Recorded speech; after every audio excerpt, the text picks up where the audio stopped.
I had a year of eligibility at Michigan left. All of my friends were leaving, so everybody who I had played with, my guys on the offensive line, were all leaving. And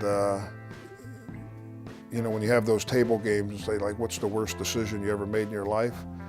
It was leaving Michigan. So I was two-time All-Big Ten. I was All-American. I was Playboy preseason All-American, you name it.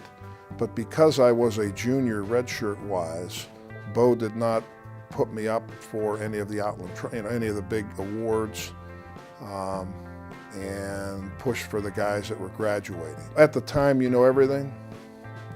At the time, you felt that you could play in the pros, and that I was a pretty darn good drive blocker, run blocker, and decided to go into the draft. Ended up going, I think, around 90th in the draft, which would be kind of middle of the third round right now. And their thought process is that he's probably the best run blocking tackle in the draft. Went to the Raiders. My attorney goes out. We had a rookie minicamp, and in that rookie minicamp was 14-year-old veteran Lyle Alzado. So Lyle, who was with the Browns, got traded to the Raiders. He ends up having to go to the rookie minicamp to learn the defense, so he wasn't real happy.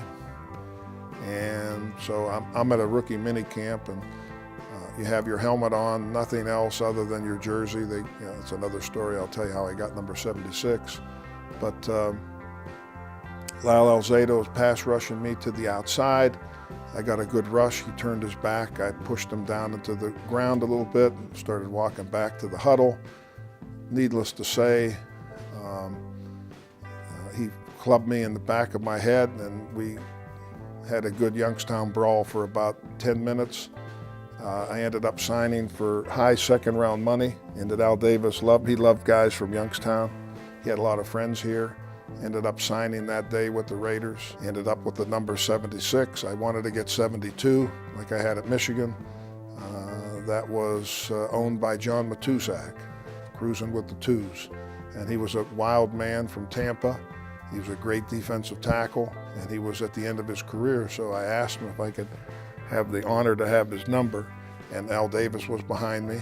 And Twos looked at me and he said, if you could come out with me tonight, Rook, and still make practice tomorrow, you could have my number. And Al Davis pulls me and he says, that'll be okay, 76 will be just fine. Probably the greatest thing I talk about there, I mean, obviously winning a Super Bowl and walking off that field in Tampa knowing, I mean, the money was good. I mean, at the time we made 70, linemen. I was a second-year lineman at the time, made $77,000 that year, which was huge money back then. Not like today, but pretty good. It's more than my dad made. And we won $64,000 winning the Super Bowl that year. And I remember the money was great, but I always said to myself, and my friend Jack Squirek, who intercepted Joe Theismann that day and went in for a touchdown before the half to kind of seal the deal, we're going to have a Super Bowl ring for the rest of our life. You're going to have that memory, you're going to have that bond, which is pretty cool.